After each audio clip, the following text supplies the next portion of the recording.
Hello guys, welcome back to the channel and welcome back to elite wrestling. तो guys finally इस week का AEW company का Dynamite show हो चुका है खत्म। और गाइज आज इस वीडियो के अंदर हम उसी के बारे में बात करने वाले हैं। और गाइज हम जानने वाले हैं कि इस वीक के डायनामाइट शो पर क्या हुआ और इस वीक का डायनामाइट शो कैसा रहा। तो गाइज ये सब बातें जानने के लिए ये वीडियो एकदम आखिर तक देखना। और ऐसे ही AEW कंपनी से रिलेटेड हर एक न्यूज, रूमर और अपडेट और AEW कंपनी के हर एक शो का रिव्यू पाने के लिए हमारे चैनल को सब्सक्राइब करना मत भूलना। पर गाइज अब ज्यादा देर न लगाते हुए चलिए वीडियो शुरू करते हैं और करते इस वीक हुए AEW कंपनी के डायनामाइट शो का रिव्यू और जानते हैं कि इस वीक के डायनामाइट शो पर क्या हुआ और इस वीक का डायनामाइट शो कैसा रहा। तो गाइज इस वीक के डायनामाइट शो की शुरुआत AEW कंपनी के मेंस डिवीजन से वर्ल्ड चैंपियनशिप टूर्नामेंट की सेमीफाइनल मैच से हुई, जहां पर मैं डायनामाइट शो की ओपनिंग में ही जॉन मॉक्सली सैमी गवेरा को फेस करते हुए दिखाई दिए। और गाइज जो कोई सुपरस्टार ये मैच जीतता वो सुपरस्टार AEW कंपनी की वर्ल्ड चैंपियनशिप टूर्नामेंट के फाइनल्स के अंदर पहुंच जाता। और अगर यहाँ पर हम बात करें इस मैच की तो गाइज सरप्राइजिंगली इस मैच की शुरुआत में सैमी गवेरा ने जॉन मॉक्सली के ऊपर काफी तगड़ा अटैक कर दिया। और यहाँ पर सैमी गवेरा जॉन मॉक्सली को काफी डोमिनेट कर रहे थे। और एक टाइम पर इस मैच के अंदर सैमी गवेरा जॉन मॉक्सली के ऊपर एप्रन के ऊपर एक पायल ड्राइवर लगाने के लिए गए, लेकिन मॉक्सली ने रिवर्स कर सैमी के ऊपर ही एप्रन पर एक काफी खतरनाक DDT लगा दी, जो कि इस मैच की एक बहुत ही बढ़िया मोमेंट थी। पर इस सब के बावजूद भी जब आखिरकार इस मैच के आखिर में सैमी गवेरा ने जॉन मॉक्सली के ऊपर अपना फिनिशर लगा दिया, तब भी मॉक्सली ने यहाँ पर किकआउट कर दिया। और ये देखकर यहाँ पर टी कॉन्टी और एना जे आ गए, जो कि यहाँ पर आकर सैमी गवेरा की मदद कर रहे थे। और इसी डिस्ट्रैक्शन का फायदा उठाकर टी कॉन्टी ने रिंग के अंदर आकर जॉन मॉक्सली के ऊपर एक लो ब्लो भी लगा दिया, पर फिर भी यहाँ पर जॉन मॉक्सली किकआउट कर पाए, जो देखकर यहाँ पर सैमी गवेरा और टी कॉन्टी दोनों ही काफी सरप्राइज थे। और यहाँ पर सैमी गवेरा जॉन मॉक्सली के ऊपर अपना फिनिशर यानी कि GTH लगाने के लिए गए, लेकिन मॉक्सली ने रिवर्स कर दिया और मॉक्सली ने सैमी गवेरा के ऊपर अपना फिनिशर यानी कि पैराडाइम शिफ्ट लगा दिया। और यहाँ पर सैमी गवेरा को पिन कर जॉन मॉक्सली ने मैच जीत लिया है। और गाइज मॉक्सली AEW कंपनी के वर्ल्ड हेवीवेट चैंपियनशिप टूर्नामेंट के फाइनल्स के अंदर पहुंच चुके हैं। तो देखना पड़ेगा कि वर्ल्ड चैंपियनशिप टूर्नामेंट के फाइनल्स के अंदर पहुंचकर यहाँ पर जॉन मॉक्सली दोबारा से वर्ल्ड चैंपियन बन पाते हैं या नहीं। पर गाइज अब हम आगे बढ़ते हैं, पर आगे बढ़ने से पहले मैं आपको बताना चाहूंगा कि आप ऐसे ही AEW कंपनी के हर एक न्यूज, रूमर और अपडेट हमारे चैनल के ऊपर वीडियो आने से पहले जानना चाहते हैं तो ऊपर आए हुए कार्ड के ऊपर क्लिक कर ये वीडियो देखकर हमारे चैनल के एप्लीकेशन डाउनलोड करना मत भूलना। जिसके साथ ही अगर आप इंडिया के अंदर AEW सुपरस्टार और WWE सुपरस्टार की मर्चेंडाइज खरीदना चाहते हैं तो ऊपर आए हुए कार्ड के ऊपर क्लिक कर ये दूसरी वीडियो देखकर इंडिया के अंदर इन सभी सुपरस्टार की मर्चेंडाइज खरीदना मत भूलना। पर गाइस जॉन मॉक्सली के मैच जीतने के बाद MJF बैकस्टेज से एक माइक उठाकर रिंग की तरफ आते हुए दिखाई दिए। और यहाँ पर रिंग के अंदर आकर बातें करते हुए MJF काफी गुस्सा थे। और यहाँ पर बातें करते हुए MJF ने कहा कि MJF पिछले 7 दिनों से ठीक से सोए नहीं है, और इसका रीजन ये है कि जो जॉन मॉक्सली ने लास्ट वीक के डायनामाइट शो पर MJF के साथ किया था वो। और यहाँ पर MJF ने कहा कि माना कि जॉन मॉक्सली का बचपन काफी खराब तरीके से गुजरा है, लेकिन जॉन मॉक्सली को ये चीज बार बार दिखाने की जरूरत नहीं है, क्योंकि माना कि जब जॉन मॉक्सली छोटे थे तब वो कुछ नहीं कर सकते थे, लेकिन अब बड़े होने के बाद मॉक्सली अपने दुख बुलाने के लिए ड्रिंक्स करते हैं, जो कि क्लासिक जॉन मॉक्सली है। और जॉन मॉक्सली आज भी वही सुपरस्टार है, लेकिन MJF ऐसे नहीं है जैसे कि MJF 2 साल पहले मॉक्सली खिलाफ ऑल आउट पेपरी के अंदर आए थे। MJF अब काफी चेंज हो चुके हैं। और अब अगर जॉन मॉक्सली MJF के रास्ते के अंदर आते हैं तो MJF जॉन मॉक्सली पर स्टेप अप करने वाले हैं। और इसलिए क्योंकि मॉक्सली ने अपने अल्कोहल रिकवरी करते समय कहा था कि जॉन मॉक्सली का कोई डीमन है जो कि जॉन मॉक्सली को अपनी लाइफ के अंदर सक्सेस नहीं होने दे रहा। पर शायद मॉक्सली अब तक नहीं देख पा रहे कि वो डीमन कोई और नहीं बल्कि खुद MJF है, जो बात यहाँ पर MJF ने कही। और गाइस MJF का फिर एक बार एक बहुत ही बढ़िया और पैशनेट प्रोमो था। पर इसके बाद यहाँ पर MJF ने अपने नए ग्रुप यानी कि स्टोकली हैथवे ग्रुप को इंट्रोड्यूस करवाते हुए यहाँ पर स्टोकली हैथवे को बुला लिया। और यहाँ पर स्टोकली हैथवे के हाथ में माइक देकर MJF यहाँ चले गए। और गाइज यहाँ पर बात करते हुए स्टोकली हैथवे ने कहा कि स्टोकली हैथवे को रेसलिंग बिजनेस के अंदर अपने खुद के दम पर कुछ करना था, लेकिन उन्हें मौका नहीं मिल रहा था। लेकिन जब उन्होंने देखा कि MJF रेसलिंग क्विट कर रहे हैं तो स्टोकली हैथवे ने सोचा कि यहाँ पर सभी लोगों को वो मिल जाएगा जो कि वो लोग चाहते हैं। इसीलिए स्टोकली हैथवे ने MJF से मदद मांगी। और यहाँ पर स्टोकली हैथवे ने MJF से कहा कि वो उन्हें AEW कंपनी अंदर वर्ल्ड चैंपियनशिप अपॉर्चुनिटी मिलवाने के लिए मदद करने वाले है। पर MJF को भी उनकी खुद की फैक्शन यानी कि द फर्म तैयार करने के लिए मदद करनी पड़ेगी।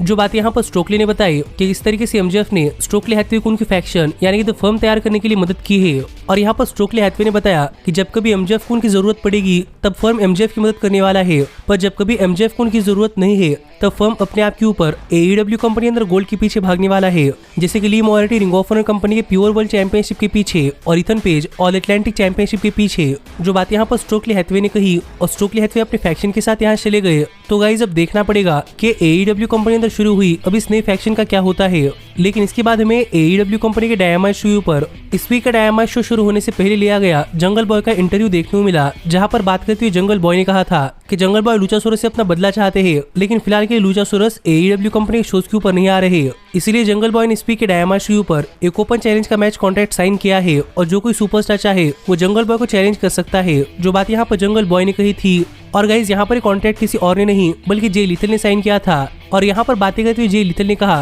कि जे लिथल को फिलहाल भी सिर्फ मैचेस जीतकर अपने रैंकिंग्स बढ़ानी है और इसकी शुरुआत वो जंगल बॉय से कर सकते हैं। जो बात यहाँ पर जे लिथल ने कही, जिसके बाद फाइनली स्पीक के डायनामाइट शो पर जंगल बॉय और जे लिथल इनका एक 1-on-1 मैच स्टार्ट हुआ। और गाइज अगर यहाँ पर हम बात करें इस मैच की, तो गाइज ये मैच भी स्पीक के डायनामाइट शो पर एक बहुत ही बढ़िया मैच रहा, जहाँ पर इस मैच की शुरुआत में जंगल बॉय इस मैच के अंदर अपनी एजिलिटी का इस्तेमाल कर जे लिथल के ऊपर बहुत ही बढ़िया मूव्स लगा रहे थे। पर एक टाइम के लिए जब सतनाम सिंह ने इस मैच के अंदर जंगल बॉय को डिस्ट्रैक्ट कर दिया, तो उसके बाद से जे लिथल इस मैच के अंदर जंगल बॉय के ऊपर उनकी पीठ पर अटैक कर रहे थे, जिससे कि जंगल बॉय के वीक स्पॉट्स को टारगेट कर जे लिथल इस मैच के अंदर डोमिनेट कर पाए। और ये काफी देर तक चला, जिसके साथ ही जब फाइनली इस मैच के आखिर में जे लिथल जंगल बॉय के ऊपर अपना फिनिशर लगाने के लिए जा रहे थे, तब जंगल बॉय ने इसे रिवर्स कर दिया और जंगल बॉय यहाँ पर जे लिथल के ऊपर क्रिश्चियन केज का फिनिशर लगाने के लिए जा रहे थे, जो कि इस मैच की बहुत ही बढ़िया मोमेंट हो सकती थी। पर जे लिथल ने इसे रिवर्स कर दिया, जो देखकर जंगल बॉय ने जे लिथल के ऊपर अपना फिनिशर यानी कि सबमिशन स्नेयर ट्रैप लगा दिया, जो देखकर संजय दत्त यहाँ पर जंगल बॉय को डिस्ट्रैक्ट करने के लिए आ गए। पर जंगल बॉय ने संजय दत्त के ऊपर अटैक कर फिर एक बार जे लिथल के ऊपर अपना सबमिशन यानी कि स्नेयर ट्रैप लगा दिया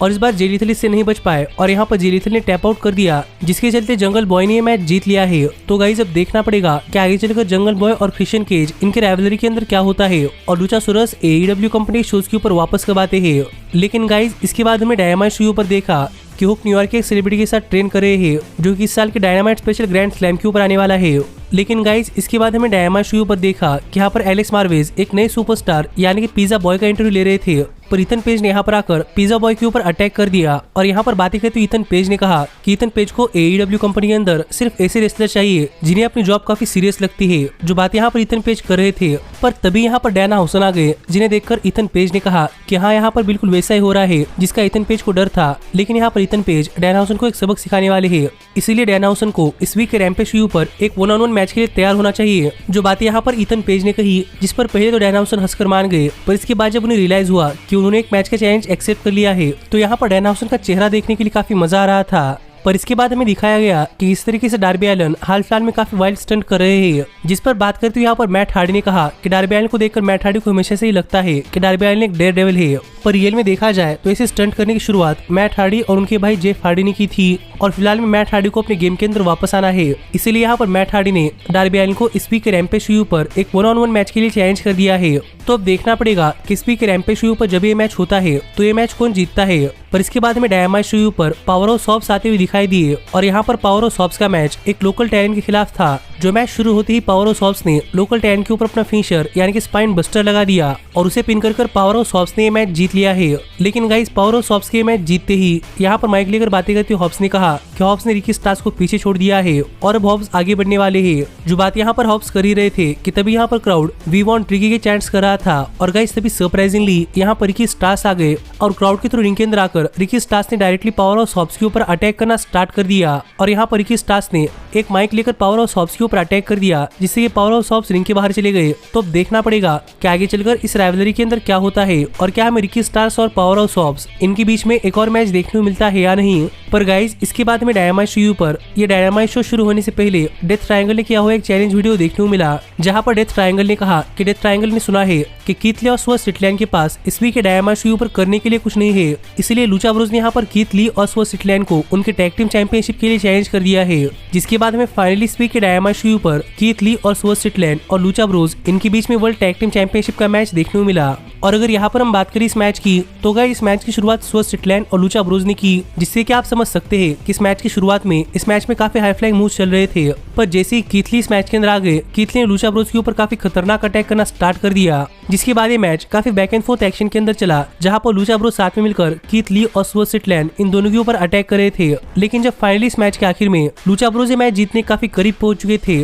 और पेंटा ने स्वर्स सिटलैंड के ऊपर अपना फिनिशर लगा दिया, और कीथ ली को रोकने के लिए रे फिनिक्स ने कीथ ली के ऊपर अटैक कर दिया। लेकिन गाइस सरप्राइजिंगली कीथ ली ने फिनिक्स को उठाकर पेंटा के ऊपर फेंक दिया, जिससे यहाँ पर एक पिन टूट गई, जो कि इस मैच की एक बहुत ही बढ़िया मोमेंट थी। लेकिन गाइस इसी के साथ इस मैच के अंदर एक बहुत ही बढ़िया मोमेंट तब आई जब कीथ ली और स्वर्स सिटलैंड लूचा ब्रोज के ऊपर अपना अपना फिनिशर लगाने के लिए जा रहे थे, लेकिन लूचा ब्रोस ने रिवर्स कर कीथ ली के ऊपर एक कनेडियन डिस्ट्रॉयर लगा दिया, जो देखकर यहाँ पर पूरा क्राउड काफी वाइल्ड हो चुका था और यहाँ पर सभी लोग दिस इज ऑसम की चैंट्स कर रहे थे। और इस चीज का फायदा उठाकर लूचा ब्रोस कीथ ली के ऊपर अपना फिनिशर लगाने के लिए जा रहे थे, पर स्वर्व ने रेफिनिश को रिंग के बाहर कर दिया और इनके अंदर कीथ ली ने पेंटा पर अपना फिनिशर लगाकर पेंटा को पिन कर ये मैच जीत लिया है। और guys swerve and glory still है AEW कंपनी के वर्ल्ड टैग टीम चैंपियंस। पर उनके ये मैच जीतते ही यहाँ पर द क्लेम्ड आ गई और यहाँ पर आकर स्वर्व स्ट्रिकलैंड और कीथ ली से बातें करते हुए द क्लेम ने कहा कि स्वर्व आज के बाद कभी भी द क्लेम के रैप के अंदर इंटरफेयर ना करे, क्योंकि अगर स्वर्व ऐसा करते हैं तो इसके कॉन्सिक्वेंसेस काफी खतरनाक हो सकते हैं। पर जहां तक बात है उनके वर्ल्ड टैग टीम चैंपियनशिप्स की, तो इस साल के ग्रैंड स्लैम शो के ऊपर द क्लेम AEW कंपनी के नए वर्ल्ड टैग टीम चैंपियंस बनने वाले हैं,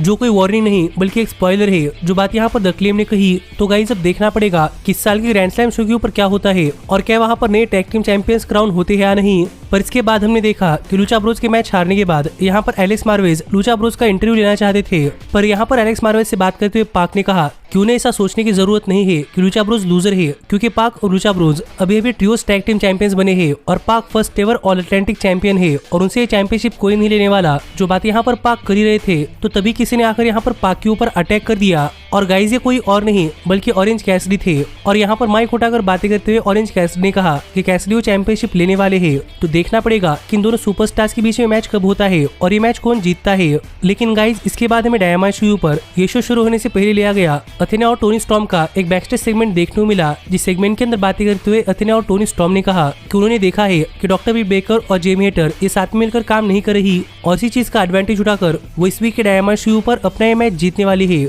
जो बात यहाँ पर अथेना और टोनी स्टॉर्म ने कही, जिसके बाद फाइनली इस वीक के डायनामाइट शो पर अथेना और टोनी स्टॉर्म मिलकर सेरेना डेप और डॉक्टर ब्रिट बेकर इन दोनों को एक नॉर्मल टैग टीम मैच के अंदर फेस कर रही थी। और गाइज अगर यहाँ पर हम बात करें इस मैच की, तो गाइज ये मैच भी इस वीक के डायनामाइट शो पर AEW कंपनी के विमेंस डिवीजन से एक बहुत ही बढ़िया मैच रहा, जहाँ पर इस मैच के फर्स्ट हाफ के अंदर टोनी स्टॉर्म और अथेना ने डोमिनेट किया और सेकंड हाफ के अंदर डॉक्टर ब्रिट बेकर और सेरेना डेप ने डोमिनेट किया। और सरप्राइजिंगली इस मैच के अंदर डॉक्टर ब्रिट बेकर और सेरेना डेप एक बहुत ही बढ़िया टैग टीम की तरह काम कर पा रहे थे और ये मैच भी एक बहुत ही बढ़िया मैच रहा। लेकिन गाइज इस सब के बाद अगर यहाँ पर हम बात करें इस मैच की विनर की, तो गाइज फाइनली इस मैच के आखिर में डॉक्टर ब्रिट बेकर ने अथेना को स्टील स्टेप्स के ऊपर फेंक दिया, जिसका फायदा उठाकर यहाँ पर रेबल ने रेफरी को डिस्ट्रैक्ट कर दिया और सेरेना डेप और डॉक्टर ब्रिट बेकर ने मिलकर टोनी स्टॉर्म के ऊपर स्टील चेयर से अटैक किया और टोनी स्टॉर्म को पिन कर सेरेना डेप ने अपनी टीम के लिए मैच जीत लिया है, जिससे कि सेरेना डेप और डॉक्टर ब्रिट बेकर ये दोनों अपना टैग टीम मैच जीत चुके हैं। पर गाइज ये मैच खत्म होने के बाद यहाँ पर अथेना ने आकर डॉक्टर ब्रिट बेकर और सेरेना डेप इन दोनों के ऊपर अटैक करना स्टार्ट कर दिया,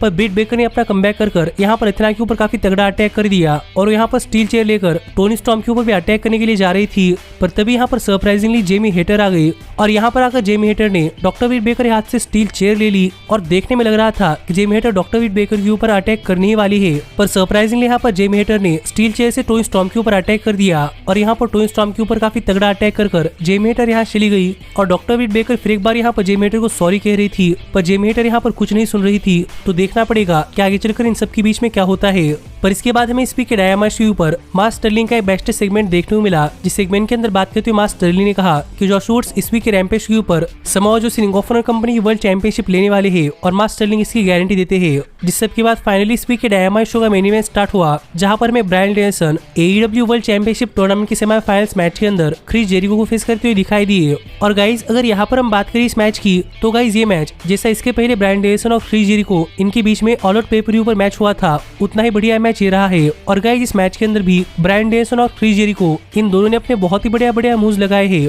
और गाइज दोनों सुपरस्टार्स एक दूसरे के ऊपर काफी तगड़ा अटैक कर रहे थे और गार्सिया बैकस्टेज से मैच देख रहे थे और ब्रायन को इस मैच के अंदर डोमिनेट करता हुआ देख गार्सिया काफी खुश हो रहे थे। और गाइज ये मैच भी एक बहुत ही बढ़िया मैच रहा। लेकिन इस सब के बाद अगर यहाँ पर हम बात करें इस मैच की विनर की, तो गाइज फाइनली इस मैच के आखिर में ब्रायन जेरिको के ऊपर हैमर एंड एनिमल एल्बोज लगा रहे थे, जो रिवर्स कर जेरिको ने ब्रायन के ऊपर हैमर एंड एनिमल एल्बोज लगाना स्टार्ट कर दिया, पर इसका ब्रायन के ऊपर कुछ असर नहीं हो रहा था, जो देखकर जेरिको काफी फ्रस्ट्रेट हो चुके थे। और यहाँ पर जेरिको ने ब्रायन के ऊपर अपना फिनिशर यानी कोड ब्रेकर लगा दिया, पर इसके बाद जब तक जेरिको खड़े हो पाते तब तक ब्रायन ने जेरिको के ऊपर अपना फिनिशर पोसाई को नहीं लगा दिया, जिसके बाद ये दोनों ही सुपरस्टार्स डाउन थे। पर जेरिको रिंग के बाहर जा रहे थे, जो देखकर ब्रायन जेरिको को रोकने के लिए गए, लेकिन यहाँ पर जेरिको ने ब्रायन के ऊपर एप्रन से रिंग के बाहर एक सुपरलेक्स लगा दी, कि सुपरलेक्स के अंदर ब्रायन का एंकल ट्विस्ट हो गया और यहाँ पर ब्रायन काफी पेन के अंदर थे, जो देखकर जेरिको ने यहाँ पर ब्रायन के पैरों को टारगेट करना स्टार्ट कर दिया। और ब्रायन की बुरी हालत देखकर यहाँ पर काफी सारे फैंस भी काफी कंसर्न थे। और गाइस फाइनली ब्रायन को रिंग के अंदर ले जाकर जेरिको ने यहाँ पर ब्रायन के ऊपर अपना सबमिशन मूव यानी कि वॉल्स ऑफ जेरिको लगा दिया और जेरिको यहाँ पर मैच जीतने काफी करीब पहुंच चुके चुके थे, लेकिन सरप्राइजिंगली ब्रायन ने रिवर्स कर अपने फिनिशर यानी कि द बेल लॉक के अंदर कन्वर्ट कर लिया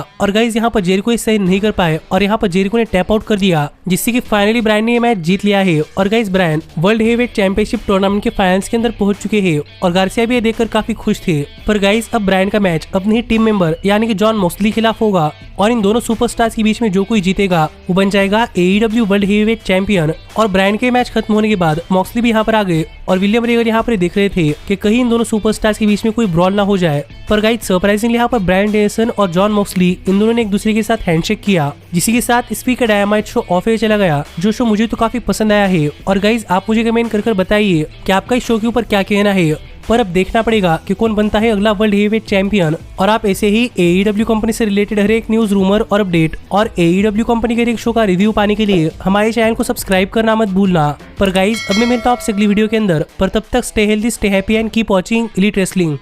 Hey, did you like that video? Click the screen for more. And where do you think you're going? Check out our official merchandise page and to support the entire cast. And thanks so much for being the elite. The elite, the elite. What, Nick, you're not going to sing it all with me this time?